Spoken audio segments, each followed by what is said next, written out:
fall of '76, he wounded 2 more young women, as well as a man who he probably mistook for a woman in the darkness.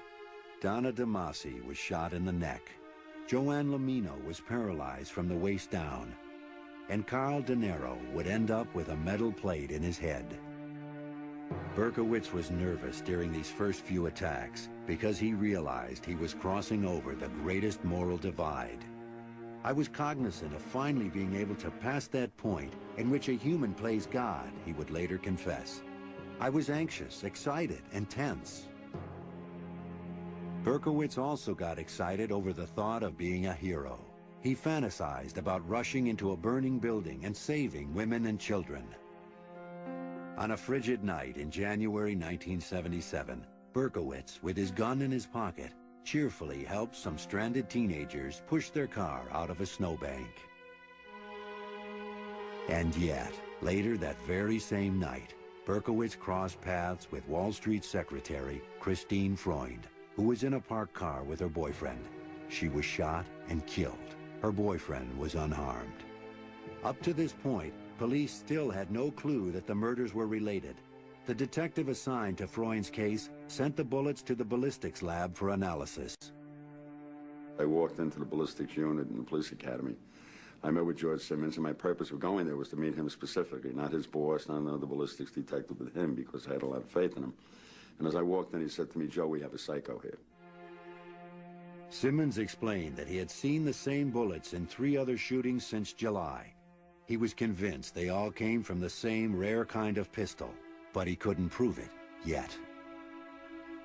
The 5th attack took place on March 8th, 5 weeks after the murder of Christine Freund, and less than 100 yards away in Queens. Virginia Voskerichian, a college student, had come to the U.S. with her family from Bulgaria, and only a year before had been made an American citizen. It was 7:30 in the evening when she was walking home from classes. This guy walks up to her, and she sees the gun in the face and puts her school books in front of her. And he fires through the school books and puts a bullet in her brain. This time, police were able to match the bullets to the first murder. No one could deny that there was a serial killer on the loose. The police dubbed him the .44 caliber killer and braced for him to strike again. Panic seized the city. Women cut their hair short and dyed it blonde because they thought the killer was gunning for long-haired brunettes. I thought about the .44 caliber killer every day since it happened. I go to beauty school up the block, and most of the girls are wearing their hair up because they're afraid of the .44 caliber killer. They wear it up. One thing that I really don't do anymore is sit in parked cars. A month after Virginia was murdered, in April 1977, Berkowitz wrote his neighbor, Sam Carr, a very sober letter saying he would take legal action unless Carr took care of his howling dog. In this letter, Berkowitz revealed his longing for companionship, writing about a wife who didn't exist. He explained that he and his wife tried to take time off to be together. Just the 2 of us, he wrote, to sleep late, to make love, to read, etc. But the barking and the howling continued, and we had no peace. Berkowitz got no response from Sam Carr. The following week, he was on the hunt again. At 3 a.m. on April 17th, he was headed home when he saw 2 heads over the seat of a car. This was probably the worst night of my career. I was in charge of the nighttime detail. And we always felt, in investigating homicides, people are creatures of habit. So we always cover the areas where they already hit. Less than 4 blocks from where Donna Loria was killed, Berkowitz waited as a patrol car passed by and disappeared. He walked toward the car, dropped a note at the scene, and then fired. Valentina Suriani and Alexander Esau were both shot and killed instantly.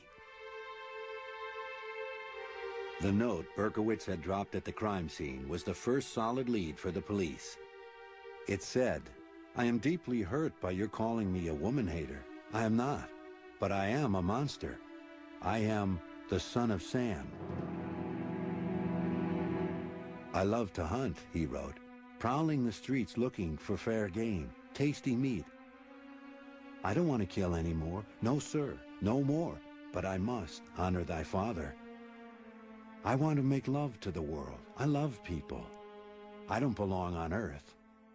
He ended with a warning. Let me haunt you with these words. I'll be back. I'll be back. Berkowitz had raised the stakes, and police responded. A task force was formed to coordinate the search for the killer.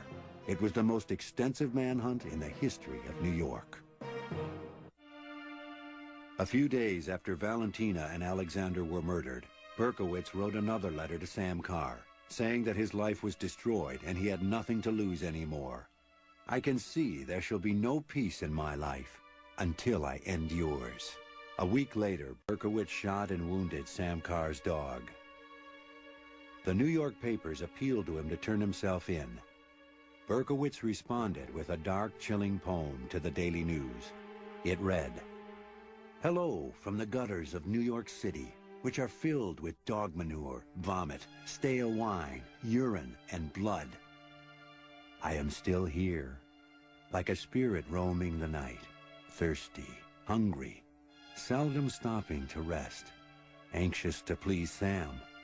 I love my work. Now the void has been filled." On June 26, 1977, Berkowitz staked out a disco in Queens. Sal Lupo and Judy Placido were wounded but survived. Because he was faceless, because he was coming out of the shadows, because he would strike from behind, everybody figured anywhere they were, this guy could be over the hedge or around the corner, waiting to get you. There was palpable fear in the hearts of people in the streets of the city at night. One man terrorized 16 million people.